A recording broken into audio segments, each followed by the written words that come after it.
Doctor Mizanur Rahman Azhari তাকে নিয়েও বলেন যে তিনি কাফের, তাকে আসলে দেশ ছেড়ে চলে যেতে হবে। তখন আমরা একটু কনফিউজ হই। এগুলো খুব খারাপ অভ্যাস, আরেকজনকে কাফের বলা, মুশরিক বলা। আপনি যদি কাউরে কাফের বলেন, সে যদি কাফের না হয়, আপনি নিজেই কাফের হয়ে যাবেন। নিউ ইয়র্কের ম্যানহাটন থেকে আপনাদেরকে স্বাগত জানাচ্ছি। আমি খালেদ মুহিউদ্দিন। বাংলাদেশের রাজনীতিতে নানা ধরনের পরিবর্তন দেখা যাচ্ছে হচ্ছে বাংলাদেশের সমাজনীতিতেও নৈতিকতা, ধর্ম এবং নানা বিষয় নিয়ে নানা আলোচনা চলছে। এসব নিয়ে কথা বলার জন্য আজ আমাদের সঙ্গে রয়েছেন ডক্টর মিজানুর রহমান আজহারিকে। আপনাকে আমাদের অনুষ্ঠানে স্বাগত জানাই। আপনি আমাদেরকে সময় দিয়েছেন, সেজন্য শুভেচ্ছা ও কৃতজ্ঞতা জানবেন। নাহমাদুহু ওয়া নুসাল্লি আলা রাসূলিহিল কারীম, আম্মা বা'দু, ফাআউযু বিল্লাহি মিনাশ শাইতানির রাজীম, বিসমিল্লাহির রহমানির রহিম। শুরুতেই আল্লাহ রাব্বুল ইজ্জা ওয়াল জালালের দরবারে শুকরিয়া জানাচ্ছি যে আল্লাহ তাআলা আমাদেরকে স্বাস্থ্যকর জীবনযাপনে ইসলামের ভূমিকার শীর্ষক একটি টপিক নিয়ে একটি আলোচনাতে অংশগ্রহণের সুযোগ দিয়েছেন। আমরা শুরুতেই পড়ে নিচ্ছি কালিমাতুশ শুকর, আলহামদুলিল্লাহ। আমাদের সাথে আরও থাকছে তাহরিকে খতমে নবুয়ত বাংলাদেশের আমির জনাব আল্লামা মুফতি ডক্টর সাইয়েদ মোহাম্মদ এনায়েতুল্লাহ আব্বাসী ও সিদ্দিকী। ডক্টর আব্বাসী, আপনাকে আমাদের অনুষ্ঠানে স্বাগত জানাই। আপনি আমাদেরকে সময় দিয়েছেন, সেজন্য আমাদের কৃতজ্ঞতা এবং শুভেচ্ছা জানবেন। ধন্যবাদ, আপনাকেও স্বাগত জানাচ্ছি এবং দর্শক মন্ডলী যারা আছেন তাদেরকেও অভিনন্দন জ্ঞাপন করছি। Thank you so much. আমি প্রথমেই আপনার কাছে যে বিষয়টি জানতে চাই, আমাদের অনেকগুলি প্রশ্ন রয়েছে, আমরা আপনার কাছ থেকে অনেক কিছু বুঝে নিতে চাই, অনেক কিছুর ইয়াও দিতে চাই। আপনার যদি কোনো প্রশ্ন আপত্তি থাকে আপনি সেটা জানাতে পারেন এবং আপনি উত্তর নাও দিতে পারেন। তো আমরা প্রথমেই আপনার থেকে শুরু করি। আপনি যখন আরেকজন ইসলামিক ক্লেরিক, আমরা নাম বলতে পারি ডক্টর মিজানুর রহমান আজহারি, তাকে নিয়েও বলেন যে তিনি কাফের, তাকে আসলে দেশ ছেড়ে চলে যেতে হবে, তখন আমরা একটু কনফিউজ হয়ে যাই। বলছি জি না, কনফিউজ হবেন কেন? আপনি যার কথা বলেছেন সে কি বলেছিল আপনি দেখেছেন তার বক্তব্যগুলো? আমি দেখেছি, কিন্তু তার শোনেন কথা শোনেন। জি, তাকে বলুন, সে তো আমার ছাত্র, তাকে জিজ্ঞেস করুন। 2007 সালে সে আমার থেকে সবক নিয়েছে দারুন রাজার মাদ্রাসায়। আমি তার টিচার, আমি তার শিক্ষক, এবং তার শিক্ষকরাও আমাকে শিক্ষক মানে। অতএব সে যদি দেখুন, আপনাকে পিছন থেকেই বলতে হচ্ছে, আপনি সময় দিতে হবে আমাকে। আপনি কিন্তু বসে আছেন একা, আমার কিন্তু কয়েক হাজার লোক বসে আছে আমার অপেক্ষায়, একটা শিডিউল প্রোগ্রাম আমি রেখে বসেছি আপনার এখানে। যেহেতু আপনার মাধ্যমে আমার মেসেজটা আমি অনেকের কাছে পৌঁছাতে পারবো। আপনি যে ব্যক্তির নাম নিয়েছেন, তাকে আপনি কি দিয়ে তাকে স্কলার বলবেন? লক্ষ লক্ষ লোক হলে স্কলার হয়? এটা কোনো কথা নয়। দ্বিতীয় কথা হচ্ছে, সে মুফতি নয়, ফতুয়া দেবার অধিকার রাখে মুফতি। স্কলার হওয়া এক জিনিস, ওয়াইজ হওয়া এক জিনিস, মুফতি হওয়া আরেক জিনিস। কারণ আমার কথা হচ্ছে, আমি কি গ্র্যান্ড মুফতি বাংলাদেশে তা আমি বলছি না, এটা বলার অথরিটি আমার নেই, কিন্তু আমার ফতুয়াতে কলম বসাবার মতো 10টা মুফতি আপনি বের করে দেন। এখন অন্য মুফতিরা বলছে না কেন, সেটা একটা সাহসিকতার বিষয় আছে, সেটা আরো কোনো তাদের প্রতিবন্ধকতা থাকতে পারে। যেমন আপনি দেখেছেন আওয়ামী শাসনের সময় দেশের অনেক বড় বড় আলেম শেখ হাসিনার দালালি করেছে, তো তারা কি এমন কোন ফতোয়া দিবে যে সরকার বেকায়দায় পড়ে? এখন অনেক আলেম আছে যেটা বর্তমান সরকারের নির্লজ্জ সমর্থন করে যাচ্ছে, কিন্তু এই সরকার ক্ষমতা আসার পর থেকে আমি শরিয়ার কোরআন সুন্নাহর আলোকে যতটুকু সমালোচনা করা দরকার গঠনমূলক সমালোচনা করে যাচ্ছি। আর আমাদের মতো 2-4-10 জন যারা মিডিয়াতে আছে তারাই কিন্তু দেশের আলেম না। হাজার হাজার আলেম ওলামা, পীর মাশায়েখ নীরবে নিভৃতে নির্জনে ইসলামের খেদমত করে যাচ্ছে, তাদের মতামতটাও দেখতে হবে। এখন যারা ফ্রন্টে চলে এসেছে, মিডিয়াতে চলে এসে সেলিব্রিটি হয়ে গেছে, তারাই কি বললো সেটা দেখার বিষয় না। এখানে তো যদি আপনি একটা প্রশ্ন আনেন যে আসলে শাতিমকে ক্ষমা পেতে পারে কিনা, বা রাষ্ট্র যদি শাতিমকে পৃষ্ঠপোষকতা দেয়, তার শাস্তি নির্ধারণ না করে, তাহলে কোনো জনগণ বিচারটা হাতে করতে পারবে কিনা? আপনি দেখুন, পৃথিবীতে যত অভ্যুত্থান ও বিপ্লব হয়েছে জনগণ আইনকে হাতে তুলে নিয়েছে। আপনি 5ই আগস্ট দেখেন, বাংলাদেশে রাষ্ট্র ক্ষমতা যে এসেছে বর্তমান সরকার, এটা গণতান্ত্রিক পদ্ধতিতে হয় নাই, ছাত্র জনতা আইনকে হাতে তুলে নিয়েছিল। এই বিপ্লবকে আপনি অবৈধ বলবেন? যে 6-7 জন সমন্বয়ক নেতৃত্ব দিয়েছে তাদেরকে আপনি সন্ত্রাসী বলবেন? না, কিছু করার ছিল না। 15 বছরে যে জগদ্দল পাথর ফেসিবাদী হাসিনা বসেছিল, গণতান্ত্রিক পদ্ধতিতে এটাকে সরানো সম্ভব হয় নাই, আইনকে হাতে তুলে নিতে হয়েছে। অতএব যদি গণতন্ত্রের স্বার্থ রক্ষে আইনকে হাতে তুলে নেওয়া যায়, আল্লাহ তার হাবিবের সুমহান ইজ্জত এবং স্বার্থে আল্লাহ তার হাবিব সাল্লাল্লাহু আলাইহি ওয়াসাল্লামের ইজ্জতের বিপক্ষে কেউ কথা বলবে এবং ধারাবাহিকভাবে শাস্তি পাবে না, চলতেই থাকবে। আমরা শুধু মিটিং মিছিল করে লাঠি পেটা খাবো, স্যার আপনার কাছে মনে হয় না, স্যার আপনার কাছে মনে হয় না এটা আপনার কাছে মনে হয় না এটা আপনার পয়েন্ট অফ ভিউ? বিকজ আপনি যা বলছেন, হ্যাঁ আপনি এটা ঠিক যে আপনি তো একজন স্কলার, শিক্ষক, পড়াচ্ছেন এবং আপনি গ্র্যান্ড মুফতি না হলেও একজন মুফতি, কিন্তু আমরা ধরেন আমি এখন কথা বললাম হচ্ছে যে বাংলাদেশে কিন্তু এটাও প্রচলিত যে যারা বলতেছে যে তারা আসলে যা কিছু পরীক্ষিত হাদিস নয়, যা কিছু পরীক্ষিতভাবে কোরআনের ফয়সালা নয়, তারা তা মানতে চান না। ধরা যাক ঈদে মিলাদুন্নবী সম্পর্কে তাদের একটা বয়ান আছে, তাদের আরও অনেক কিছু নিয়ে তাদের একটা বয়ান আছে। তাদের মধ্যে থেকেও কেউ আছেন যারা মক্কা মদিনায় বড় বড় জায়গায় আলেমের কাজ করতেছেন। আমি আব্দুর রাজ্জাক বিন ইউসুফের কথা বলতে পারি, আরও আপনি জানেন কাদের কথা আমি বলছি। তাদের কেউ মনে করেন আপনার পথটা আসলে ঠিক না। 1, 2 হচ্ছে আপনি যার কথা যেভাবে বলতেছেন যে ধরেন মিজানুর রহমান আজহারী কি আসলে একজন স্কলার কিনা, এখন কেউ কেউ তো এই প্রশ্ন তুলেছেন যে জনাব এনায়েতুল্লাহ আব্বাসীও যথেষ্ট পরিমাণে এই জায়গায় আছেন কিনা। সেজন্য আমি জানতে চাইছিলাম যে আপনি যখন আইন হাতে তুলে নেওয়ার কথা বলেন স্যার, সেইটা কি আপনি কিভাবে তার যোগ্য, এবং আপনি ছাড়া আর কে আছেন এটার মধ্যে যোগ্যতার জায়গায় আর কি? আমি এখন বলছি, আমি মনে করি আমি গ্র্যান্ড মুফতি বাংলাদেশের। আচ্ছা, আপনি মনে করছেন আপনি গ্র্যান্ড মুফতি? ওকে, এবং এটা আমি চ্যালেঞ্জে ওকে ওকে, এইটা বললে আমার ফতুয়ার বিপক্ষে, আমি শোনেন, আমার ফতুয়ার বিপক্ষে যে যাচ্ছে তাকে আমার সাথে বসান, আপনার প্ল্যাটফর্মে বসান। এক, দ্বিতীয় কথা হচ্ছে ঈদে মিলাদুন্নবী নিয়ে যে আপনি প্রশ্ন করেছেন, ঈদে মিলাদুন্নবী সাল্লাল্লাহু আলাইহি ওয়াসাল্লাম নিয়ে অনেক ডিবেট হয়েছে এবং ঈদে মিলাদুন্নবীর পক্ষে যারা, তারাই বিজয়ী হয়েছে। আর বাংলাদেশে ওলামায়ে দেওবন্দের একটা বিরাট অংশ যারা মূল ধারার, তারা কিন্তু ঈদে মিলাদুন্নবী নিয়ে কখনো বিরোধিতা করে না। কিছু মাত্র স্কলার আছেন যারা কোনোভাবে পার্সেজ হয়ে আছেন, তারাই ঈদ মিলাদুন্নবীর বিরোধিতা করে। আমরা বলি মিলাদ যার সিরাত না তার, মিলাদুন নবী সাল্লাল্লাহু আলাইহি ওয়াসাল্লাম ব্যানারও মাহফিল হতে পারে, সিরাতুন নবী সাল্লাল্লাহু আলাইহি ওয়াসাল্লাম ব্যানারও মাহফিল হতে পারে। এবং আপনি শুনেছেন আজকে 4 বছর যাবত সৌদি সরকার, উচ্চ ওলামা পরিষদ ফতোয়া দিয়েছে যে ঈদ মিলাদুন্নবী উপলক্ষে মাহফিল সৌদি আরবে হবে এবং 12 রবিউল আউয়াল তারা রাষ্ট্রীয় ছুটি ঘোষণা করে রেখেছে। এবং বাংলাদেশে বর্তমান সরকারও যথেষ্ট আলেম ওলামা আছেন যারা কওমি ঘরানার এবং দেওবন্দ ঘরানার, যাদেরকে আমরা আহলে হক মনে করে থাকি। এবং আমরা মনে করি জৌনপুর, ফুরফুরা, সারসিনা, আহলে সুন্নাত, আহলে হক একই ধারাতেই চলে আসছে। তারাও কিন্তু ইসলামিক ফাউন্ডেশনের দায়িত্বে আছে এবং তারা কিন্তু এবারও ঈদে মিলাদুন্নবী ব্যানারে প্রোগ্রাম করেছে এবং আমি সেখানে অংশগ্রহণ করেছিলাম একদিন। অতএব বিচ্ছিন্নভাবে কে কে ঈদে মিলাদুন্নবীর বিরোধিতা করলো, আব্দুর রাজ্জাক সাহেবের নাম বলেছেন, ওনাকেই বসান আমার সাথে, কথা বলি, সংলাপ হতে তো কোনো দোষ নাই। ওকে, বা আপনি আরো যাদের কথা বলেছেন আচ্ছা তাদেরকে বসান আমাদের সাথে। আচ্ছা, আমার এখানে একটা সম্পূরক জাস্ট প্রশ্ন আছে আইনের ব্যাপারে। যেহেতু তেহরিকে খতমে নবুয়তের শাখা যুক্তরাজ্যেও আছে, এখানেও আছে, আপনি একইভাবে এই কথা বা ভারতের পশ্চিমবঙ্গের কথা বলেছেন, এইখানে যেটা বলছেন সেটা কি যুক্তরাজ্য এবং ভারতের পশ্চিমবঙ্গের জন্য প্রযোজ্য? যুক্তরাজ্যেও যদি কেউ এই ধরনের কথা বলে তাকেও কি আপনি এরকম একটা কথা বলবেন বা বলতে পারবেন? জি জি বলবো। আমি যুক্তরাজ্যে যে সাফার করে এসেছি সেটা শোনেন আগে। 2 বছর আগে আমি যুক্তরাজ্যে গিয়েছিলাম। আমার 7টা প্রোগ্রাম ছিল, 4টা প্রোগ্রাম করতে পেরেছি, 3টা প্রোগ্রাম আমি করতে পারিনি। এবং সেখানে আমার বিরোধিতা করেছিল নাইজেল ফারাজ, আপনি জানেন তাকে, সিএনএন নিউজ প্রেজেন্টার, এবং সে ব্রেক্সিট আন্দোলনের হোতা ছিল এবং সে ব্রিটিশ পার্লামেন্টের মেম্বার ছিল। আমার যেদিন সেন্ট্রাল লন্ডনের প্রোগ্রাম ছিল, নাইজেল ফারাজ লং মার্চের ঘোষণা দিয়েছিল এবং আমি সেখানে যেতে পারিনি। কেন? নাইজেল ফারাজ 23টা প্রতিবেদন করেছিল আমার বিপক্ষে, তার মধ্যে উল্লেখযোগ্য ছিল যে আমি মুরতাদের শাস্তি মৃত্যুদণ্ড চাই। বাট ব্রিটিশ পুলিশ আমাকে অ্যারেস্ট করিনি এবং ব্রিটিশ পুলিশ আমাকে শুধু প্রোগ্রাম করতে দেয়নি সহিংসতা বেশের জন্য। কিন্তু আমি রানীকে গালি দিয়েছি, সেটাও সেখানে তুলে ধরা হয়েছে। আমি রানীকে গালি দেওয়া যায় ইংল্যান্ডে? হ্যাঁ, মুরতাদের শাস্তি মৃত্যুদণ্ড চেয়েছি, সেইটা 23টা প্রতিবেদন করে আমার এই বক্তব্য ফতোয়াগুলো সেখানে লন্ডনে দেখানো হয়েছে। আমি বাংলাদেশে যে চরিত্র, লন্ডনে সেই চরিত্র, পশ্চিম বাংলায় সেই চরিত্র। ওকে, আমি এবার একটু, আপনি যেহেতু মুফতি এবং নিজেকে পরিচয় দিলেন গ্র্যান্ড মুফতি, আমি একটা বিষয় মনে করি আপনাকে একটা বিষয় একটু আপনার দৃষ্টি আকর্ষণ করতে চাই। সেটি হচ্ছে যে আপনি মানে আপনার কাছ থেকে বুঝে নিতে চাই স্যার, যে যদিও আপনি আসলেই আমার চেয়ে বয়সে ছোট, কিন্তু আসলে বিদ্যায়, বুদ্ধিতে, শিক্ষায়, অনেক কিছুতে মানে জ্ঞানে আপনি আমার চেয়ে বড় বলে আপনাকে স্যার সম্বোধন করছি আমি। না, আপনি বলেছেন যে মসজিদে গিয়ে নারীদের জন্য বা মহিলাদের জন্য জামাতে নামাজ আদায় করা মাকরু, কিন্তু আমি আপনার এই বক্তব্যটার পরিপ্রেক্ষিতে আমি দেখতে পাচ্ছি যে এটা তো বরং মাকরু নয়, কেউ কেউ এটাকে মুস্তাহাব বা এনকারেজ বলতে চান। অনেকে উদাহরণ দিচ্ছেন আয়েশা, যিনি প্রফেটের স্ত্রী ছিলেন, রাদিয়াল্লাহু আনহা, হ্যাঁ আয়েশা রাদিয়াল্লাহু আনহা, উনি ইমামতি করে মেয়েদের নামাজ পড়িয়েছেন এবং যে জায়গায় আপনি এটা মুকরু বলছেন ওই জায়গায় কেউ মুসাহাব বলতে গিয়ে আপনার বক্তব্যের বিরোধিতা করছেন। এটা নিয়ে আপনি যদি আমাদের একটু বলেন। এটা আমি চ্যালেঞ্জ করছি, ওপেন চ্যালেঞ্জ। আম্মা জান আয়েশা রাদিয়াল্লাহু তাআলা আনহা কখনো ইমামতি করেননি, বরং জাকওয়ান ইমামতি করেছিল, পিছনে তিনি নামাজ পড়েছিলেন। সেটা ফরজ নামাজ ছিল না, তারাবিয়ার নামাজ। আপনাকে যে তথ্য দিয়েছে সে ভুল তথ্য দিয়েছে। ওকে, সেটা মেয়েদের নামাজ পড়াটা মুস্তাহাব কিনা? হ্যাঁ, এক। দ্বিতীয় হচ্ছে আল্লাহ হাবিব সাল্লাল্লাহু আলাইহি ওয়াসাল্লামের নূরের জামানায় মসজিদ নববীতে মহিলাদেরকে অ্যালাউ করা হতো, তারা নামাজে আসতেন। কিন্তু আল্লাহ হাবিব সাল্লাল্লাহু আলাইহি ওয়াসাল্লাম মহিলাদেরকে নিরুৎসাহিত করেছিলেন, নিষেধ করেন নাই। কারণ মহিলাদেরও দিন শেখা বাকি ছিল এবং আল্লাহ হাবিব সাল্লাল্লাহু আলাইহি ওয়াসাল্লামের কাছে ওহী আসতো, সেজন্য মহিলাদের নিষেধ করা হতো না, তারা মসজিদে আসতেন। হযরত ওমর রাদিয়াল্লাহু তাআলা আনহু তার খেলাফতের সময় বলেছেন মহিলাদের জন্য ঘরেই নামাজ পড়াটা উত্তম। তখন প্রচুর পরিমাণ সাহাবী উপস্থিত ছিলেন, তারা হযরত ওমরের এই কাজে কেউ বাধা দেননি। সেজন্য মহিলাদের মসজিদে আসাটা হারাম নয়, মাকরু বলা হয়েছে জামাতে আসা।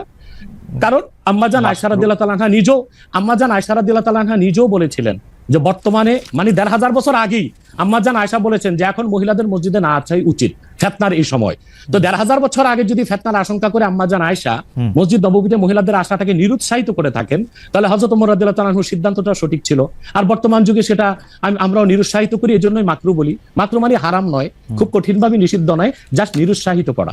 আপনি মাকরু ফতোয়াটা কোথায় পেলেন? আর আপনি যে বলছেন যে কোথায় পেলাম বলছি, আনহা এটা পড়েন নাই, কিন্তু আমি এখন যেটা দেখতে পাচ্ছি যে women praying in congregation among themselves, এটা মাদিনা বলে একটা পিরিয়ডিক্যালস বাইরে হয় মাদিনা ইউনিভার্সিটি থেকে, সেইখান থেকে একজন বলতেছেন যে এটা পড়ছেন। আমি তো এটা সত্য বিচার করতে পারবো না। আয়েশা রাদিয়াল্লাহু তাআলা আনহা ইমামতি করেননি, তিনি জাকওয়ান ওনার খাদেমের পিছনে নামাজ পড়েছেন। সেটা ফরজ নামাজ ছিল না, তারাবিহের নামাজ ছিল। জি, এটা বুখারী শরীফের হাদিস। আমাকে সময় দিলেন, বের করে দিব। আচ্ছা ঠিক আছে, আপনি কি এইটা একটু বলবেন যে মাকরুটা আপনি কোথায় পেলেন? এটা হানাফিদের সর্বসম্মত মত। হানাফিদের সর্বসম্মত মত যে মেয়েদের মসজিদে গিয়ে নামাজ পড়াটা মাকরু। জামাতে হজের সময় ওটা ভিন্ন বিষয়, ওইটা ভিন্ন বিষয়। ফরজ, হজটা ফরজ, এবং সেখানে নামাজ আদায় করা, ওই সময় মেয়েরা নামাজ আদায় করতেছে, ওইটা ওরা করতে পারবে, কিন্তু পরে আর এমনিতে নরমালি আর পারবে না। পারবে না মানে বললাম তো, নিরুৎসাহিত করা হয়েছে। তারা ঘরে পড়বে, ঘরে পড়াটাই উত্তম। এটা যদি মাকরু হইতো তাহলে কি হজের সময় এটা পড়াটা জায়েজ থাকতো? না, স্থানকাল ভেদে পার্থক্য আছে না। আপনি এখন তো আপনি আজকে আগামীকাল দুপুরে আপনি পানাহার করতে পারবেন, কিন্তু পহেলা রোজায় দুপুরে পানাহার করতে পারবেন? সেটা তো হারাম হয়ে যাবে না? স্থানকাল পাত্র বেশে হুকুমটা ভিন্ন হবে না? হবে, কিন্তু যেটা হজে পারমিটেড, যেটা হজের মাঠে পারমিটেড, সেটা আর পৃথিবীর কোথাও মাকরু হইতে পারে? হজটা কি? হজটা হচ্ছে কাবাগরে যেতে হবে, পুরুষকেও যেতে হবে, মহিলাকেও যেতে হবে। কাবাগর একটাই, সেজন্য সেখানে সেটা ছাড় আছে। কিন্তু মসজিদ পৃথিবীতে একটা না, মহিলারা ঘরে নামাজ পড়তে পারবে। হ্যাঁ, তারপর আমরা এটা বলে থাকি, যেমন কোন মহিলা ঢাকা গেল শপিং করার জন্য, এখন নামাজের সময় হলো, সে বাড়িতে আসতে নামাজ কাজা হয়ে যাবে, সে বাইতুল মুকাররম যে নামাজ পড়ে নিক, মহিলাদের জন্য যদি সুব্যবস্থা থেকে পড়তে পারবে। মাকরুটাকে আপনি খুব বড় করে দেখার প্রয়োজন নাই। এই যে আপনার মাথায় টুপি নাই, এটাও কিন্তু মাকরু স্যার, যেটা মাথায় বসাও মাকরু, রাইট। যেটা কিন্তু তাই বলে তো আপনাকে আমি গুনাহগার বলতে পারছি না, উৎসাহিত করব না। স্যার, আমি যেটা বলতে চাইতেছি, এমন কোন কাজ কি আছে যেটা কাবাগারে করা যায়, অন্য যে কোনো জায়গায় আরেকটা মাকরু হিসেবে বিবেচিত হবে? আর কোন কাজ কিরকম আছে বোঝার জন্য জানতে চাইতেছি স্যার। হ্যাঁ, বোঝার জন্য বলতেছি।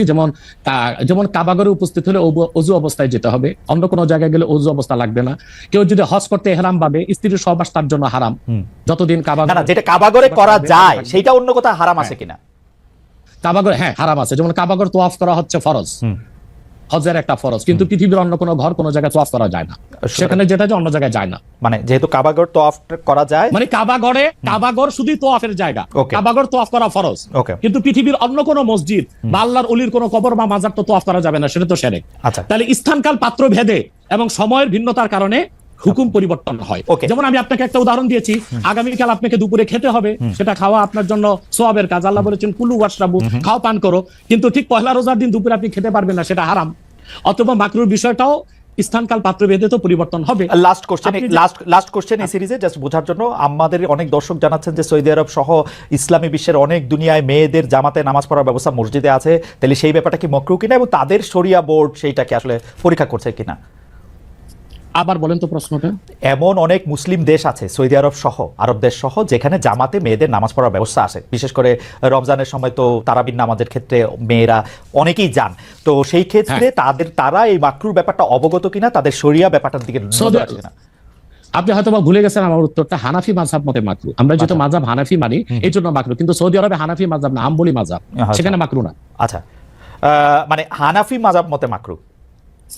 ওকে, আমি পরের আপনার বক্তব্যটা নিশ্চয়ই অন্য আলেমরাও শুনেছেন, তারা তাদের মতো করে তারা ব্যাপারটা বিবেচনা করে দেখবেন। আমরা এটা শুনলাম। এইবার নেক্সট প্রসঙ্গে বা প্রশ্নে আপনাকে নারীদের নামাজের ব্যাপারে একটা হাদিস শোনায় দিচ্ছি। সহিহ মুসলিম হাদিস নাম্বার 1027। আন আমরাতা বিনত আব্দুর রহমান أنها أخبرته أن عائشة زوج النبي صلى الله عليه وسلم قالت لو أدرك رسول الله صلى الله عليه وسلم ما أدرك النساء لمنعهن المسجد। পরিষ্কার সহিহ মুসলিমের হাদিস। হযরত আমরা বিনতে আব্দুর রহমান বলেন, রাসূল সাল্লাল্লাহু আলাইহি সাল্লামের সহধর্মিণী আল্লাহ হাবিব সাল্লাল্লাহু আলাইহি ওয়াসাল্লামের স্ত্রী আম্মাজান আয়েশা রাদিয়াল্লাহু তাআলা আনহা, যার কথা বলেছেন তিনি নামাজ পড়েছেন, উনি বলেছেন যে বর্তমানে মহিলাদের এখনকার অবস্থা যদি আল্লাহ হাবিব সাল্লাল্লাহু আলাইহি ওয়াসাল্লাম দেখতেন, তাহলে তাদেরকে মসজিদে আসতে নিষেধ করতেন। সহিহ মুসলিম হাদিস নাম্বার 1027। আপনি সেই স্কলারদেরকে বলেন এই হাদিসটার জবাব আমাকে দিতে। ওকে, তার মানে আমি শেষ করি। তার মানে হচ্ছে মহিলাদের আমাদেরকে মাকরুবালা দ্বারা হানাফি মাযহাবে যে নিষেধ করা হয়েছে, কঠিন নিষেধ না, মানে নিরুৎসাহিত করা হয়েছে। ওকে, ঠিক আছে, এটা নিশ্চয়ই এটা নিরুৎসাহিত করা হয়েছে, এটা আপনি বলছেন, নিশ্চয়ই এটা একটা প্রণিধানযোগ্য। আমি দলিল দিয়েছি, আমি এই বিষয়ে আর আপনার সাথে পরবর্তী প্রসঙ্গে আসি। সেটা হচ্ছে যে আমরা মানে আপনি এখানে আসবেন, অনেকে অনেক ধরনের মন্তব্য করেন, প্রশ্ন করেন, অনেকের মধ্যে অনেক ধরনের উৎসাহ আছে, অনেক ধরনের জানার বিষয়ও আছে। সেই জন্য আপনি যেটাকে বলতে হচ্ছে যে আপনাকে বলা হচ্ছে যে একজন পেশাদার বক্তা, যখন আপনি যেহেতু আপনি বক্তৃতা দিয়ে টাকা নিয়ে থাকেন, এইটা আপনি ঘন্টায় কত টাকা নেন সেটা নিয়েও মানুষের মধ্যে উৎসাহ আছে। এই ধরনের বিষয় নিয়ে আপনি কি বলবেন? কেউ কেউ আবার বলে থাকেন আপনি যে বক্তৃতা দেন সেটা দিয়ে একটা নির্দিষ্ট অঙ্কের টাকা নেওয়াটাও আসলে ঠিক হচ্ছে কিনা সেটা নিয়ে অনেকে প্রশ্ন। অনেকে, গোস্তাকি মাফ করবেন, অনেকে আপনাকে হেলিকপ্টার হুজুর বলেন, কারণ আপনি বিভিন্ন জায়গায় হেলিকপ্টারে যেতে পছন্দ করেন। এই ধরনের নিউজ, এই ধরনের আলোচনা আপনি আসলে কিভাবে নিয়ে থাকেন? দেখেন, আপনি একজন স্বনামধন্য সাংবাদিক এবং আপনি সাংবাদিকতার মাধ্যমে বাংলাদেশের অনেক উপকার করেছেন। কিন্তু কোনো হিংসুক বা নিন্দুক যদি বলে খালেদ মহিউদ্দিন একজন বাচালি করে টাকা কামাই করে, এটাকে আপনি মানবেন? আমি বক্তা না, আমি হচ্ছে দায়ী আল্লাহ। আমি আপনি ঠোঁটে চেয়ে খান, কিন্তু আমি মেধা দিয়ে সেবা করি মানুষকে। আমি বক্তা নই। আমার পরিচয় হচ্ছে, দেখুন আমাদের একটা ইতিহাস আছে, আমি পেশাদার কোনো বক্তা নই। আমি হচ্ছে দায়ী আল্লাহ, আল্লাহ দিনের দাওয়াত মানুষের কাছে পৌঁছে দিই। এখন আসে টাকার বিষয়। বাংলাদেশে কেউ কোনোদিন দেখাতে পারবে না আমি আমার নিজের জন্য কোনো টাকা চেয়ে নেই। যদি আমি কোনো প্রোগ্রামে কন্ট্যাক্ট করে টাকা নিতাম তো সর্বনিম্ন 3 লাখ টাকা রেট রাখতাম, কিন্তু কখনো কখনো আমাকে তারা খুশি হয়ে যাবে সেটা আমি নিয়ে থাকি। দ্বিতীয় হচ্ছে হেলিকপ্টার প্রসঙ্গ, এটা হচ্ছে আমার অত্যন্ত প্রয়োজন। হেলিকপ্টারটা আমার চেয়ে বেশি বাংলাদেশে শেখ হাসিনাও ব্যবহার করেন, এটা আমি অহংকার করে বলছি না, আল্লাহ তাআলার শুকরিয়া আদায় করছি। এবং বাংলাদেশে অনেক বক্তা বা স্কলার এক সময় আমার বিরোধিতা করেছে আমি হেলিকপ্টার কেন চড়ি, হেলিকপ্টারে কেন যাই। বাংলাদেশে 2014 সাল থেকে ব্যাপকভাবে আমি হেলিকপ্টারে যাচ্ছি। এখন অনেক বক্তা, স্কলার বা স্ক্রু ড্রাইভার যাই বলেন, তারা হেলিকপ্টার ব্যবহার করছে, এখন আর সমস্যা হচ্ছে না। আমারটা আর কি সমস্যা ছিল। হেলিকপ্টারটা কেন ব্যবহার করি আপনাকে একটা সহজ উদাহরণ দিচ্ছি। গত পরশুদিন আমার একটা প্রোগ্রাম ছিল মেঘনাতে, দিনে বাদে জোহর, আর রাতে আমার প্রোগ্রাম ছিল রংপুর হারাগাছ, সেটা মিডিয়াতে ব্যাপক প্রচার হয়েছে। পরের দিন আমার প্রোগ্রাম ছিল কালকে লোহাগাড়া, এই চট্টগ্রাম সাতকানিয়া। এখন আমি হেলিকপ্টার ব্যবহার না করে দিন ও রাতে 3টা প্রোগ্রাম করা কি আদৌ সম্ভব? না, সম্ভব না। যেখানে আমার বাড়ি আব্বাসী মঞ্জিল থেকে চিটাগাং রোড যেতে 1.5 ঘন্টা লাগবে, তা আমি কিভাবে মেঘনার প্রোগ্রামটা দিনে করে রাতে হারাগাছ করে পরের দিন চট্টগ্রাম যাই? আমাকে এটা অনিবার্য কারণে হেলিকপ্টার ব্যবহার করতে হচ্ছে এবং সেটা জনগণই দেখে। এর জন্য তো আমাকে হেলিকপ্টার হুজুর বলতে পারে না। এখন যে হুজুর নৌকায় চড়ে মাহফিল করতে যায় তাকে কি নৌকা হুজুর বলবেন? বা যিনি প্রাইভেট কারে প্রোগ্রাম করতে যায় তাকে কি বলবেন ট্যাক্সি হুজুর? এগুলো হচ্ছে আমি গাড়িও ব্যবহার করি যখন যেটা লাগে। আমি এখন প্যারাডো ইউজ করতেছি, এটা 3 কোটি টাকা। আমি ভিএট ইউজ করি 8 কোটি টাকা। আমি হেলিকপ্টার ইউজ করি, এটা 14 কোটি টাকা। এখন আমি নৌকাতেও যাই, যেখানে যেভাবে আমার সুবিধা তখন সেভাবে সেখানে এখন হিংসুক বা নিন্দুকরা কি বললো সেটা তো আপনার মতো সেটা ঠিক আছে। না না না, আমি কিন্তু মনে করি যে আপনাকে যত ব্যস্ত থাকতে হয়, আপনি যদি পথে এর মধ্যে থেকে আপনার দিনের একটা বড় অংশ আপনি ব্যয় করেন, এটা আপনার জন্য এটা আসলে কোনোভাবে এটা মানে এটা কেউই এটা করবে না। আমার কাছে মনে হয় যে আপনার ব্যস্ততার জায়গা থেকে আপনার এটা করতেই হবে। কিন্তু আমার যে প্রশ্ন ছিল যে আপনি এর জন্য নিজেকে একজন প্রফেশনাল স্পিকার মনে করেন কিনা, আপনি মনে করেন কিনা যে আপনি যে বিভিন্ন জায়গায় বক্তৃতা দিতে যাচ্ছেন এবং আপনার যে একটা অসম্ভব চাহিদা বিভিন্ন জায়গায়, আজকে এখানে কালকে সেখানে, সেইটা আপনার আয়ের একটা বড় উৎস কিনা? দেখুন, এটা ছাড়া আমার আয়ের ব্যবস্থা ছিল। আমাদের যে বাংলাদেশে আমাদের যে আধ্যাত্মিক ঘরানার আমরা সন্তান, আপনি জানেন আমাদের বংশের মুরব্বী শাহ কারামত আলী জনপুর রহমতুল্লাহ, তাকে বলা হয় বাংলাদেশের আধ্যাত্মিক জনক। 2 নেশন থিওরির ভিত্তিতে দেশ স্বাধীন হয়েছে এবং ডব্লিউ হান্টার তার বইটি উল্লেখ করেছে, এনসাইক্লোপিডিয়া অফ ব্রিটানিকাতে এসেছে, ইসলামিক ফাউন্ডেশন বিশ্বকোষে এসেছে, কারামত আলী জনপুর রহমতুল্লাহর হাতে 2 কোটি লোক মুসলমান হয়েছে। ওনার কারণেই পরবর্তীতে দেশটা স্বাধীন হয়েছে। উনি ইন্তেকাল করেছেন 154 বছর আগে। আমি ওনার ওনার বংশের আমরা জনপুরি পীর সাহেব বলে খ্যাত। আমি যদি অন্য পীরদের মতো আব্বাসী মঞ্জিলে বসে পিরি মুরিদি করে যেতাম তাহলে আমার কোটি কোটি টাকা বছরে আসতো। মূলত আমার হচ্ছে দিনের দাওয়াত দেওয়াটাই আমার মূল কাজ। তারপর জনগণ যেটা খুশি হয়ে আমাকে সম্মান করে সেটা আমার জন্য যথেষ্ট। আপনি কি আব্বাসী, এটা আমার পেশা নয়, এটা নেশা। আপনি কি আব্বাসী মঞ্জিলে আর এখন বসেন না? মানে ওই সিলসিলা কি বসি কিন্তু মূল হাইলাইটস করা হচ্ছে দাওয়াতের কাজকে। আমি দাওয়াতি কাজে ব্যস্ত। আপনার মূল আপনি ইচ্ছা করলে হইতেই পারতেন, কারণ আমরা জোনপুরের পীর সাহেবদের সম্পর্কে আমরা অবগত, তাদের অনেক ফলোয়ার আছে। আরেকটা কথা বলি আপনাকে, আরেকটা কথা বলি। আমি এখনো দিন রাত জেগে আমার ছাত্রদেরকে পড়াই। আমি বুখারী শরীফ প্রথম খণ্ড আমার ছাত্রদেরকে পড়াই। তো শুধু মাদ্রাসায় পড়িও আমি কয়েক লাখ টাকা কামাই করতে পারতাম, বই লেখক কামাই করতে পারতাম, কিন্তু আমি মনে করি তৃণমূল পর্যায়ে আল্লাহর কোরআনের দাওয়াত পৌঁছে দেওয়ার জন্য ওয়াজ মাহফিলের কোনো বিকল্প নেই। রাইট, সেই জন্য এটা আমার পেশা নয়, এটা আমার নেশা। এটা আপনার নেশা, কিন্তু আপনি অন্যগুলি যেগুলি আপনি অর্থকরী দিতে পারতেন সেগুলি তো আপনি নেন নাই।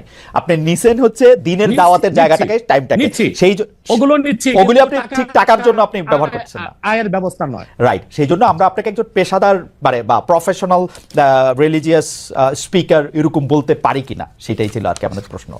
না, পেশাদার আচ্ছা, পেশাদার বলতে পারি না। ওকে।